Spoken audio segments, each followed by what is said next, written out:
The ambulance radio crackled to life at 3:17 a.m., and I knew my night was about to get worse. Unit 47, respond to cardiac arrest, 1247 Maple Street. I grabbed the mic, my partner Jordan already firing up the engine. Unit 47 en route. 40 years old, and I'm still running toward other people's emergencies while my own life falls apart. The irony isn't lost on me. I save strangers for a living, but I can't save my marriage from drowning in lies and cold shoulders. Before we dive deeper into this story, I have one small request. Please subscribe, drop a like, comment, and hit that hype button to boost this channel so more people can discover these incredible Reddit stories. You look like hell, Miles, Jordan said, navigating through empty streets. At 29, he still had that optimism that comes from thinking life makes sense. Kendra keeping you up again? Something like that. I checked our equipment, avoiding his eyes. My wife Kendra had been working late 3 nights this week. Interior design apparently required a lot of midnight consultations these days. We worked the cardiac arrest for 40 minutes. Lost him anyway. Mr. Peterson, 73, faded, surrounded by strangers in uniform while his family rushed through traffic. I wondered if anyone would rush for me. Back home at dawn, I found Kendra already dressed in her power suit, phone pressed to her ear. No, Riley, that won't work. We need to be smarter about this. She saw me and quickly ended the call. Hi, honey. How was work? Honey. She hadn't called me that in months. Now suddenly I'm honey again? Who's Riley? I asked, pouring coffee with hands that still smelled like latex gloves. Riley Grant, remember? My old financial advisor. He's helping me with some investment ideas. She kissed my cheek, all perfume and performance. You look tired. You should rest. Riley Grant. I remembered him from a Christmas party 2 years ago. Slick hair, expensive watch, the kind of guy who calls everyone buddy and means sucker. He'd spent the entire evening explaining cryptocurrency to anyone who'd listen, while his eyes followed every woman in the room. Investment ideas for what money? I asked. Kendra's smile flickered. Well, that's what I wanted to discuss. My business is expanding, and Riley thinks we should consolidate our assets, make everything joint. It's more efficient for taxes. Efficient for taxes. Right. Because Kendra had always been so concerned about tax efficiency before. The call came 3 hours later while I was trying to sleep. My sister Clara's voice was tight with grief and legal precision. Miles, I'm sorry. Uncle Frank passed away yesterday. Heart attack. Uncle Frank. Dad's brother, the one who'd built a small empire of rental properties and never married. The uncle who'd taught me to change oil and throw curveballs, who'd always said I was the only family member with common sense. There's something else, Clara continued. She was a lawyer, always cutting to the chase. You're his sole beneficiary. The commercial property on 5th Street, the one with the restaurant and offices, it's worth about $800,000. $800,000. I sat up, suddenly wide awake. In the hallway, I heard Kendra's voice, urgent and hushed. Yes, I heard. We need to move fast on this. I crept to the bedroom door. Kendra was pacing, phone pressed tight to her ear. Riley, listen to me. This changes everything. If I can get him to put it in joint ownership before he thinks too hard about it. She paused, listening. Trust me, Miles is exhausted. He's not thinking clearly. I can handle this. Handle this. Handle me. Just have the papers ready, she continued. I'll tell him it's for estate planning, tax benefits, whatever. He trusts me. The last 3 words hit like a punch to the chest. He trusts me. Past tense in my head, present tense in hers. I backed away from the door, my mind racing. 20 years of marriage, and this is what it came down to. I wasn't a husband anymore. I was a mark. Jordan always said the most dangerous calls were the quiet ones, where everything seemed normal until suddenly it wasn't. Your domestic disturbance calls, your welfare checks, The situations where people smiled at you while planning something ugly. I'd walked into one of those calls, in my own house. Kendra appeared in the doorway, all concerned wife. "Sweetheart, I heard about Uncle Frank. I'm so sorry." She sat on the bed, rubbing my shoulder. "This must be overwhelming. All that property, all those decisions." "Yeah," I said. "Overwhelming." "You know, I was thinking, Riley could help us manage everything. Set up joint accounts, make sure we're protected legally. As a couple, I mean. What's mine is yours. What's yours is mine, right? What's yours is mine." The marriage vow she'd forgotten, now suddenly relevant again. "I'll think about it," I said. Her hand stopped rubbing. "What's to think about? We're married, Miles. We're supposed to be a team." A team. Right. The kind of team where one player doesn't know the game has changed. That afternoon, while Kendra was at her design consultation, I drove to Clara's law office. My sister had inherited Dad's sharp eyes and Mom's bulldog determination. If anyone could help me figure this out, it was her. "You look paranoid," she said, closing her office door. "I look realistic," I corrected. "Clara, I need to ask you something, and I need you to be completely honest. If someone wanted to steal an inheritance from their spouse, how would they do it?" She studied my face for a long moment. "Miles, what's going on?" I told her everything. The late nights, the mysterious calls, the sudden interest in joint assets, the conversation I'd overheard. Clara listened without interruption, her lawyer face giving nothing away. When I finished, she leaned back in her chair. "You know what I'm going to say. That I'm being paranoid? That you're being stupid." She pulled out a legal pad. "Miles, you're talking about someone who's planning to rob you blind and leave you with nothing, and you're worried about being paranoid?" She was right. I'd spent so many years trying to save my marriage that I'd forgotten to save myself. "What can we do?" I asked. Clara smiled, and for the first time in weeks, I felt like maybe I wasn't completely screwed. "We can set up a trust," she said. "An irrevocable trust. Put the property in there before Kendra can get her hands on it. Once it's done, it's bulletproof. She can't touch it, even in a divorce." "Is that legal?" "Completely. It's your inheritance received before any joint ownership agreements. You have every right to protect it." She started writing. The beautiful thing about an irrevocable trust is right there in the name. Irrevocable. Even if she gets a lawyer, even if she cries, even if she threatens to leave, once it's done, it's done. I felt something I hadn't felt in months. Hope. "How long does it take?" "I can have the papers ready by tomorrow. We'll need to move the property deed, set up the trust account, the whole thing. But Miles..." She looked up from her writing. "Once we do this, there's no going back. Your marriage is probably over." I thought about Kendra's voice on the phone. "Trust me, Miles is exhausted. He's not thinking clearly. I can handle this." "My marriage was over the minute she decided to rob me," I said. "I just didn't know it yet." That evening, Kendra made my favorite dinner. Pot roast, mashed potatoes, the works. She even opened a bottle of wine, something we hadn't done in months. "I've been thinking about what you said," she began, cutting her meat with surgical precision. "About the inheritance." "Oh?" "I think we should act fast. Get everything organized properly. Riley says there are tax implications if we wait too long." She reached across the table, squeezing my hand. "I just want us to be protected, you know? Both of us. Both of us." The lie came so easily, I almost admired it. "Actually, I've been thinking the same thing," I said. "I'm meeting with a lawyer tomorrow. Get everything set up properly." Her smile brightened. "That's wonderful. Riley recommended someone if you're interested. Very experienced with estate planning." I bet he did. "Thanks, but Clara's handling it. Family discount." The smile flickered, just for a second. "Clara?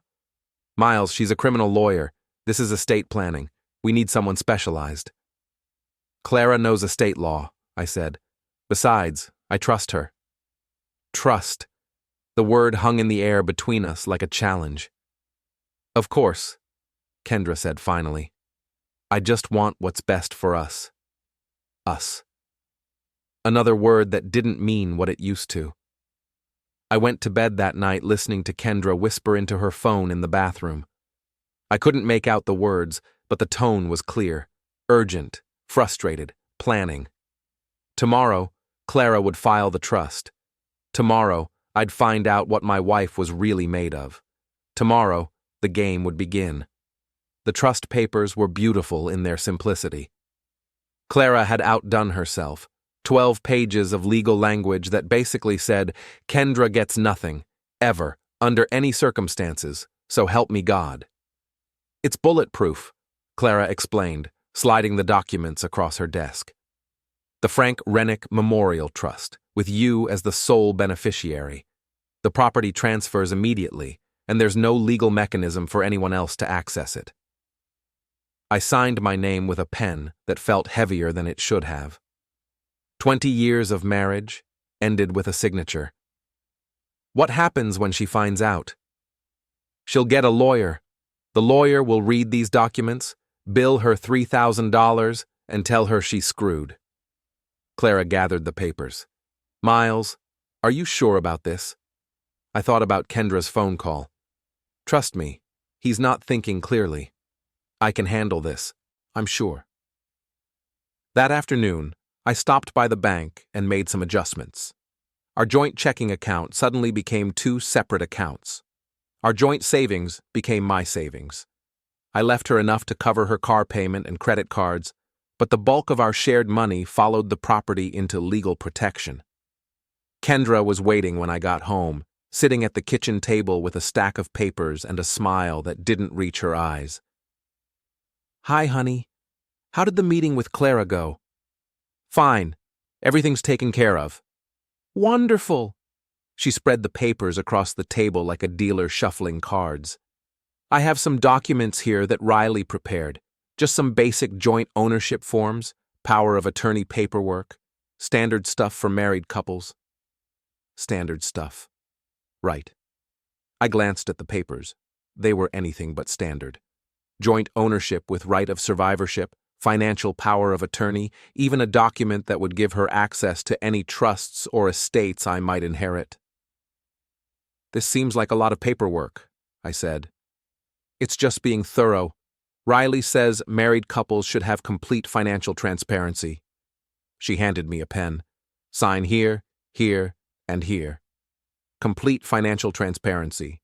From the woman who'd been sneaking phone calls for months. I'll need to read through these first, I said. The smile finally faded. Miles, these are standard forms. Clara could have given you the same documents. Then she would have, but she didn't. Kendra's phone buzzed. She glanced at it, and I caught a glimpse of the message. Did he sign? We need to move now. You know what, I said. Let me call Clara and have her look these over, just to be safe. That's not necessary. I insist. I pulled out my phone and dialed Clara's number. Hey, it's Miles. Kendra has some documents here she wants me to sign. Joint ownership stuff. Can you take a look? Bring them over, Clara said immediately. Don't sign anything until I see them. Kendra was standing now, her composure cracking. Miles, this is ridiculous. We're married. You should trust me. Trust. There was that word again. I do trust you, I lied. I just want to be careful. Her phone rang. Riley's name flashed on the screen. Answer it, I said. I'll wait. She stared at me for a long moment, then declined the call. It's not important. Seemed important yesterday when you were whispering about moving fast. The color drained from her face. What are you talking about? Kendra, I'm a paramedic. I've been listening to people lie about emergencies for 20 years. I know what panic sounds like. Her phone rang again. This time she answered. Not now, Riley. She listened for a moment, her eyes never leaving my face. I said not now. She hung up, but immediately the phone started buzzing with texts. I could see Riley's name appearing over and over on her screen. "Popular guy," I said. "Miles, I think you're misunderstanding something. I understand perfectly." I gathered up her papers. "I understand that my wife has been planning to rob me with her ex-financial advisor. I understand that you think I'm too tired and stupid to notice. And I understand that you're about to find out how wrong you are." I headed for the door. "Where are you going?" "To show these papers to Clara. Then probably to Murphy's bar to get drunk and figure out what 20 years of marriage was actually worth." Murphy's bar was exactly the kind of place a paramedic goes to forget about bad calls and worse marriages. Dark, cheap, and full of people who minded their own business. I'd been there an hour when Kendra walked in with Riley Grant. He looked exactly like I remembered. Expensive haircut, designer clothes, the kind of confidence that comes from never having to actually work for anything. They spotted me in the corner booth and walked over like they owned the place. "Miles," Riley said, sliding into the seat across from me. "We need to talk." "No, we don't." Kendra sat next to him, close enough to make a point. "Miles, you're being unreasonable. We're trying to help you." "Help me what? Help me get robbed?" Riley leaned forward, all fake sincerity. "Miles, buddy, I think you've got the wrong idea here. Kendra and I are just trying to make sure you're financially protected." Buddy. I'd been right about that. Protected from what? Estate taxes, probate issues, legal complications, that property you inherited? Without proper planning, you could lose half of it to the government. It was a good lie. Smooth, believable, with just enough truth to sound legitimate. If I hadn't overheard their phone calls, I might have bought it. "Interesting," I said. "Clara didn't mention any of that." Riley's smile tightened. "Clara's a criminal lawyer, right? This is specialized work. Estate planning, tax law, it's complicated stuff." "You know what's not complicated?" I pulled out my phone and set it on the table. "The recording I made of Kendra's phone call yesterday. I was bluffing. I hadn't recorded anything. But the look that passed between them told me everything I needed to know." "You recorded me?" Kendra's voice was sharp with panic. "Trust me, he's not thinking clearly. I can handle this." I quoted her own words back to her. "Ring any bells?" Riley stood up abruptly. "This is ridiculous. Kendra, let's go." "Sit down, Riley."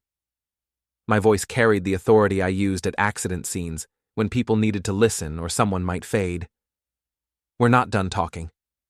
He sat. "Here's what's going to happen," I continued. "You're going to explain to me exactly what you two were planning, every detail, every lie, every document you forged."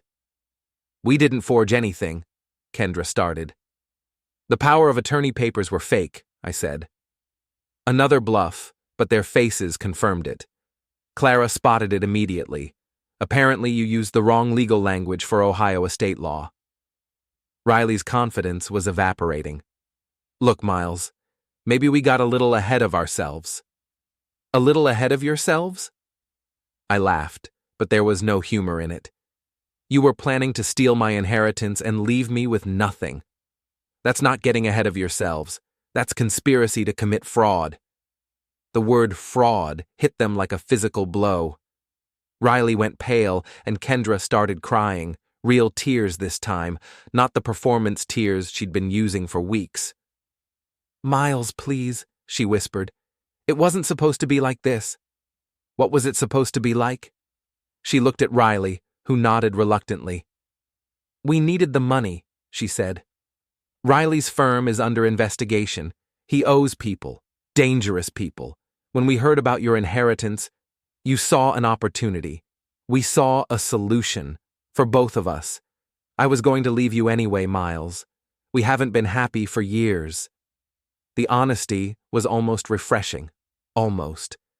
"So you decided to rob me on your way out?" "It wasn't robbery. We're married. Community property." "Inheritance isn't community property in Ohio," I said. "Clara explained that to me this morning, right before she filed the trust. The silence stretched between us like a chasm. "What trust?" Riley asked. I smiled for the first time in days. "The irrevocable trust that now owns Uncle Frank's property. The trust that Kendra can't touch, even in a divorce. The trust that makes all your fake documents completely worthless." Kendra's crying stopped. "You can't do that." "I already did." Riley stood up again, and this time I didn't stop him. "This isn't over, Miles." "Yes, it is." They left together, Kendra's sobs echoing across the bar. I ordered another beer and called Jordan. "You sound different," he said when he answered. "I feel different, like I just woke up from a really long nightmare." "Good different or bad different?" I watched through the window as Kendra and Riley argued in the parking lot, their perfect plan crumbling around them. "Ask me tomorrow." Jordan found the whole thing hilarious. "So let me get this straight," he said, as we restocked the ambulance the next morning. "Your wife tried to rob you, but you robbed her first?" "I didn't rob anyone. I protected my own inheritance. With a legal document she can't break." "With a legal document she can't break." He grinned. "Miles, that's the most badass thing you've ever done. What's she gonna do now?" I'd been wondering the same thing. Kendra had spent the night at her sister's place, sending me increasingly frantic texts. "We need to talk. This is crazy. You're making a huge mistake." The last one had come at 3 a.m. "Riley says there are ways to break a trust. Don't make this harder than it has to be," Riley says. Even now, even after everything, she was still taking his advice. "Unit 47, respond to chest pains, 1847 Oak Street," the radio crackled. Oak Street. I knew that address. Riley Grant lived in the penthouse at 1847 Oak Street. "You've got to be kidding me," Jordan muttered, but he was already turning the ambulance around. We found Riley in his apartment, pale and sweating, clutching his chest. His place was exactly what I'd expected, all glass and chrome, expensive art on the walls, the kind of apartment that screamed, "I have money, but no taste." "Miles," he gasped when he saw me. "Thank God. I think I'm having a heart attack." I knelt beside him, pulling out my stethoscope. His pulse was rapid but strong, his breathing shallow but steady. Classic panic attack symptoms, not cardiac distress. "When did the pain start?" I asked, going through my professional routine despite everything.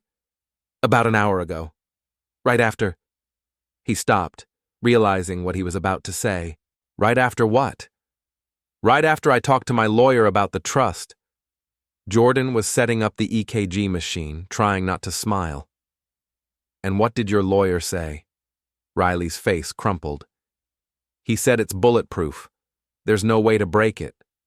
Everything we planned, everything we worked for, it's gone."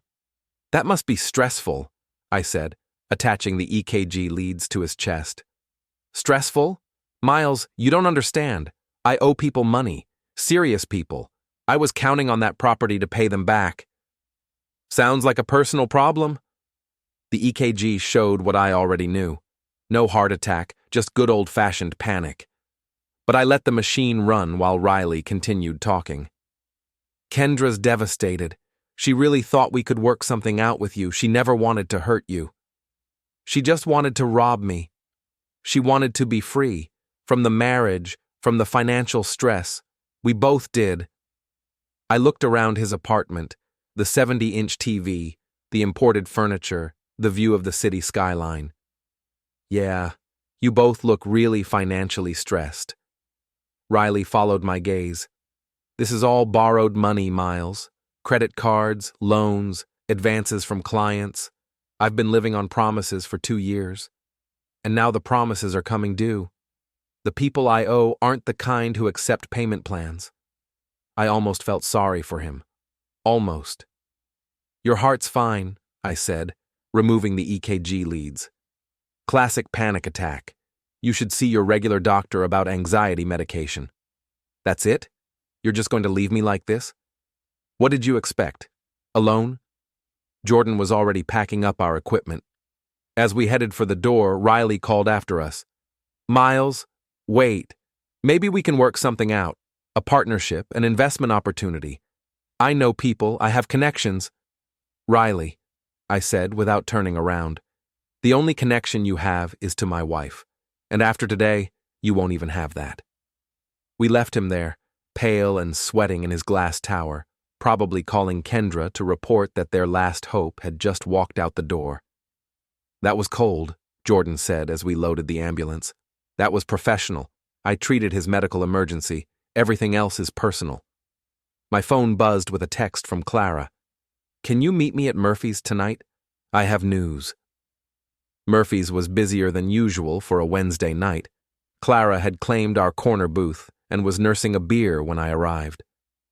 You look pleased with yourself, I said, sliding in across from her. I am. I had an interesting conversation with Kendra's lawyer today. She hired a lawyer? Brent Morrison. Very expensive, very arrogant, very confident that he could break your trust. Clara grinned. Right up until I faxed him the documents. What did he say? Nothing printable. But the gist was that Kendra had misrepresented the situation to him. She'd told him the property was marital assets, that you were trying to hide community property in a fraudulent trust. And when he saw the real documents, he realized she'd been lying. The inheritance was clearly separate property, the trust was completely legal, and he'd just wasted 6 hours of billable time on a case he couldn't win.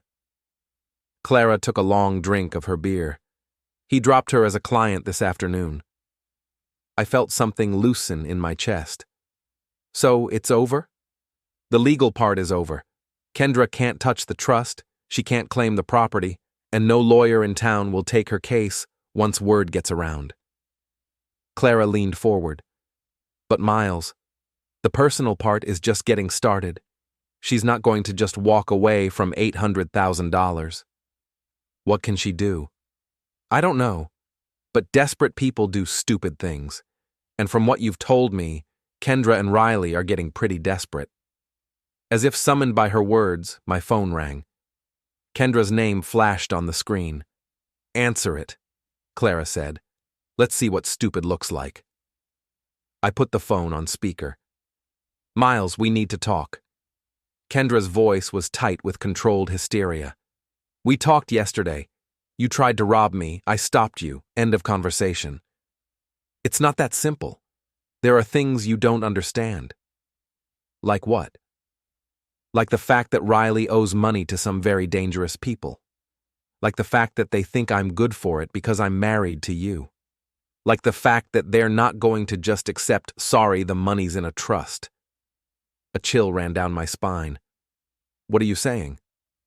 I'm saying that your little legal maneuver might have protected your property, but it didn't protect us. These people know where we live, Miles. They know where you work. Clara was shaking her head, mouthing the word bluff. That sounds like Riley's problem, I said. It's our problem now. They think we're partners. They think I have access to your money. Then you better convince them otherwise. Miles, please, just meet with us. One conversation. Maybe we can figure something out. Figure what out? How to steal my inheritance more efficiently? How to keep us all alive? The line went silent. I stared at the phone, my mind racing. She's lying, Clara said immediately. It's a manipulation tactic. Create a fake emergency, make you feel responsible, get you to voluntarily give up what she couldn't take legally. What if she's not lying? Then Riley got himself into this mess and he can get himself out. You don't owe them anything, Miles. Not money, not help, not sympathy. They tried to rob you. She was right. I knew she was right. But 20 years of marriage had trained me to worry about Kendra, even when she was the enemy. My phone buzzed with a text. Murphy's Bar, 1 hour, come alone, or things get complicated. Don't even think about it, Clara said, reading over my shoulder. But I was already thinking about it, thinking about what desperate people might do, thinking about whether I could live with myself if something happened to Kendra, even after everything she'd done, thinking about how this was far from over. I went to Murphy's alone, despite Clara's protests and Jordan's offer to back me up. Sometimes you have to face your mistakes head on, and marrying Kendra was looking like the biggest mistake of my life. They were waiting in the back corner, Riley nursing a whiskey and Kendra clutching a glass of wine like a lifeline. She looked terrible, hair unwashed, makeup smeared, the kind of desperate that comes from watching your whole world collapse in real time. "Thanks for coming," she said as I sat down. "Talk." Riley leaned forward, and I could smell the alcohol on his breath. "Miles, we're in serious trouble. The people I owe money to, they're not patient people." "How much money?" 200,000, maybe more with interest. I whistled low. "That's a lot of financial planning." "It's not a joke," Kendra snapped. "They came to my office today, asked questions about you, about the property, about how much cash we could raise quickly." "What did you tell them?" "The truth, that the money's locked up in a trust, that I can't access it." Her voice cracked. "They didn't believe me." Riley pulled out his phone and showed me a photo. Two men in expensive suits standing outside Kendra's design studio. They looked like accountants, if accountants carried guns and broke legs for a living. "They know where you work," Riley continued. "They know your schedule, your routes. They think you're hiding money from them." "I am hiding money from them. It's called legal asset protection." "They don't care about legal," Kendra said. "They care about results." I studied their faces, looking for tells. Kendra's fear seemed genuine, but she'd been lying to me for months. Riley was sweating despite the air conditioning, but that could be the alcohol or the stress of his scam falling apart. "Assuming I believe you," I said, "what exactly are you proposing?" They exchanged glances.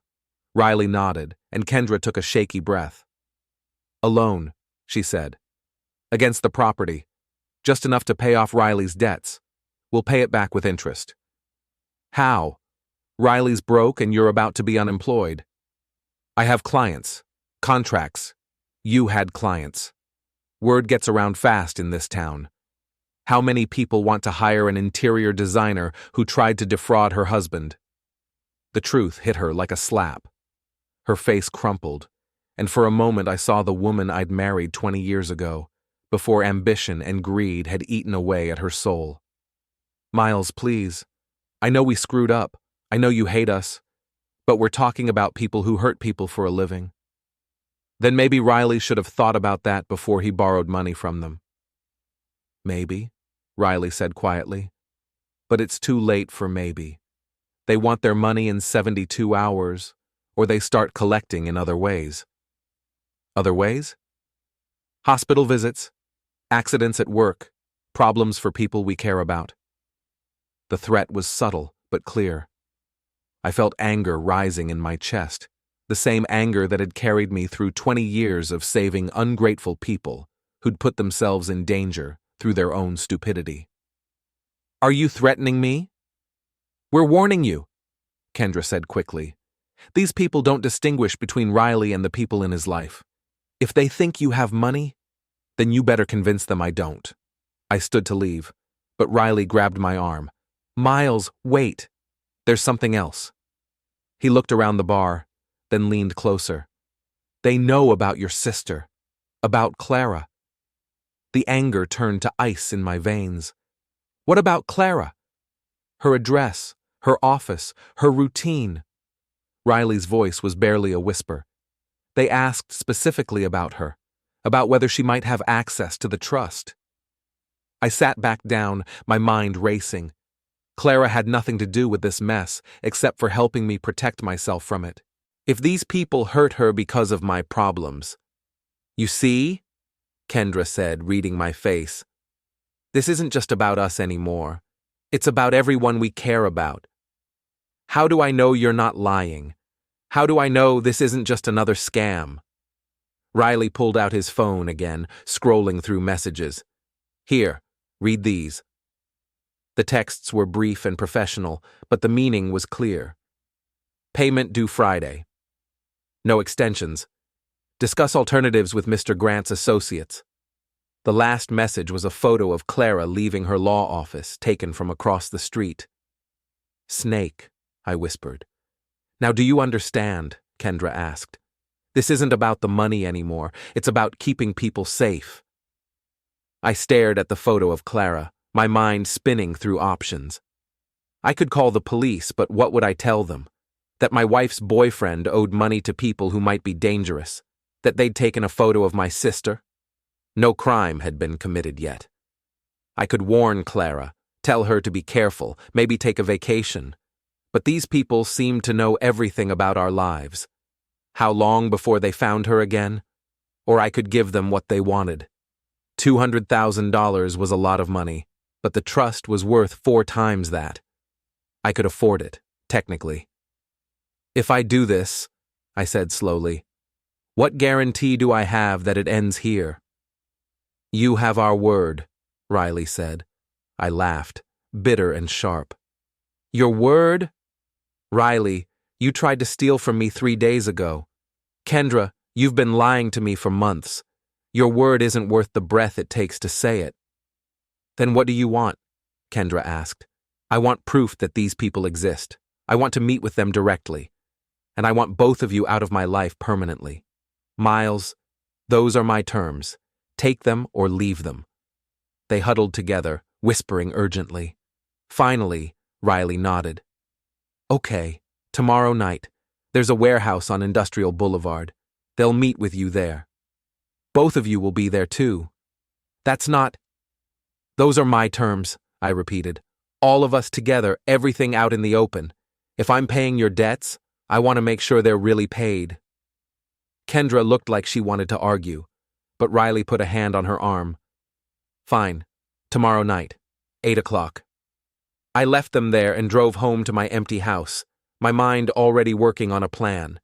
If Kendra and Riley thought they could manipulate me with threats and fake emergencies, they were about to learn how wrong they were. I'd spent 20 years responding to emergencies. I knew the difference between a real crisis and a manufactured one, and I was pretty sure I knew which one this was. I spent Thursday morning making preparations. First, I called Clara and told her to take a long weekend out of town. Family emergency, couldn't be helped. She argued, but I convinced her it was necessary. Then I called Jordan. "I need a favor. A big one." "How big?" "The kind that might get us both in trouble if we're not careful." "I'm listening." I explained the situation, the threats, the meeting, my suspicions about what was really going on. "You think it's all fake?" Jordan asked. "I think Riley's desperate and Kendra's helping him run one last con, but I want to be sure before I do anything permanent." "What do you need from me?" "Backup, and maybe some of that surveillance equipment your brother-in-law uses for his private investigation business. Jordan's brother-in-law owed us both favors. We'd saved his life during a construction accident 2 years ago. He was happy to lend us some toys. The warehouse district on Industrial Boulevard was exactly the kind of place you'd expect for a shady meeting. Empty buildings, broken streetlights, plenty of places to hide. I arrived early, parking 2 blocks away and walking in through the back entrance. Jordan was already in position across the street with a telephoto camera and recording equipment. If this was a setup, we'd have evidence. If it was real, we'd have documentation for the police. Kendra and Riley arrived at 8 sharp, but they weren't alone. 2 men in dark suits got out of a black sedan, the same men from the photo Riley had shown me. They looked exactly like what central casting would order if you needed generic thugs. Too generic, I thought. Too perfect. I watched from the shadows as they entered the warehouse. 5 minutes later, I followed. They were waiting in the main space, a circle of chairs under a single hanging light bulb. Very dramatic, very movie-like. "Miles," Kendra called when she saw me. "Thank you for coming." The 2 men stood as I approached. Up close, they looked less threatening and more like community theater actors playing tough guys. "Mr. Rennick," the taller one said, "we appreciate you taking time to resolve this situation." His voice was wrong, too educated, too careful. Real enforcers didn't sound like they'd studied diction. "Let's get this over with," I said, playing along. Riley owes you money. How much exactly? 200,000, plus interest and fees. Call it 250. That's a lot of money for financial planning. The shorter man stepped forward. Mr. Grant made certain promises. When he couldn't deliver, he offered collateral, specifically access to your recent inheritance, which he doesn't have, which we're now aware of. However, the debt remains. I pulled out my phone and pretended to check my bank balance. 250 is doable, but I want guarantees, written agreements, legal documentation that this ends the debt completely. They exchanged glances. That's not how these arrangements typically work. It's how this arrangement works. I'm not handing over $250,000 on a handshake. Riley stepped forward. Miles, these gentlemen can speak for themselves, I interrupted, unless they're not really who they claim to be. The silence stretched. The tall man's confidence wavered. What are you implying?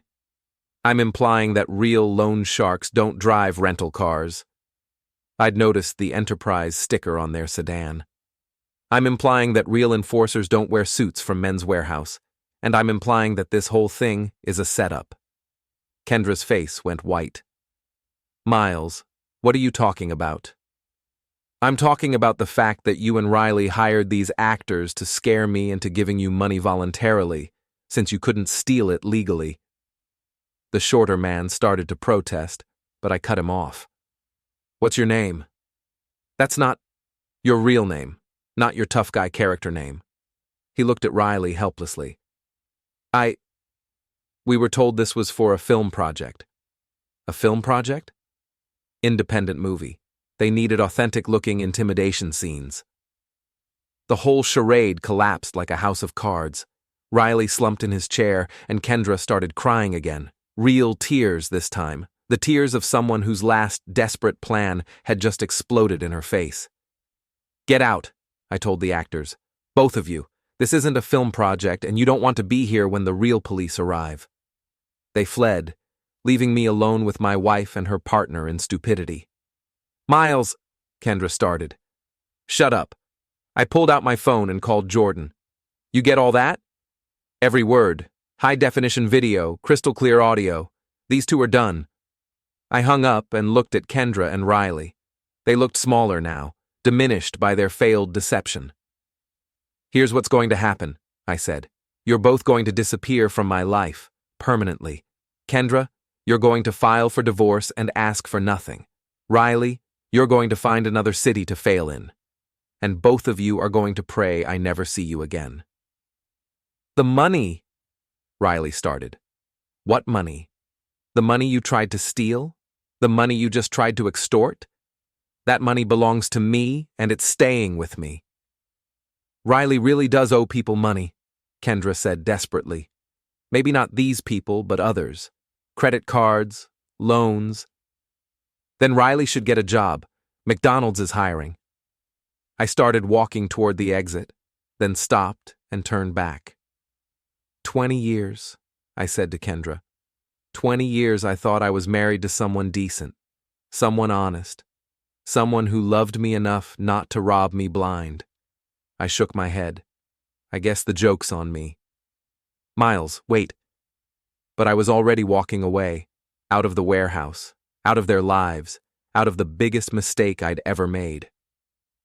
Jordan was waiting by his car, grinning like he'd just won the lottery. That was beautiful, he said. Absolutely beautiful. The look on their faces when you called out the actors. Priceless. Send copies of everything to Clara, I said. She'll want documentation for the divorce proceedings. What about criminal charges? Attempted extortion, conspiracy to defraud. Let them sweat for a while. Sometimes the fear of consequences is worse than the consequences themselves. We drove back toward town in comfortable silence. My phone buzzed with texts from Kendra, apologies, explanations, desperate attempts to salvage something from the wreckage of our marriage. I deleted them without reading them. You know what the funny thing is? I said as we pulled into the hospital parking lot. What's that? If she'd just asked for a divorce like a normal person, I probably would have given her half of everything. The house, the savings, maybe even a chunk of the inheritance. I laughed, but there was no humor in it. Instead, she tried to steal it all and ended up with nothing. Greed makes people stupid. No, I said, getting out of the car. Greed reveals how stupid people already were. My phone rang one last time. Kendra's number flashed on the screen. I answered it. Miles, please, just listen. Kendra, I said quietly, we're done. We've been done since the moment you decided to rob me. The only difference is now you know it too. I hung up, turned off the phone, and walked into the hospital to start my shift. Tomorrow I'd deal with lawyers and divorce papers and dividing up the remnants of a 20-year mistake. Tonight, I had strangers to save. It felt good to be the hero again.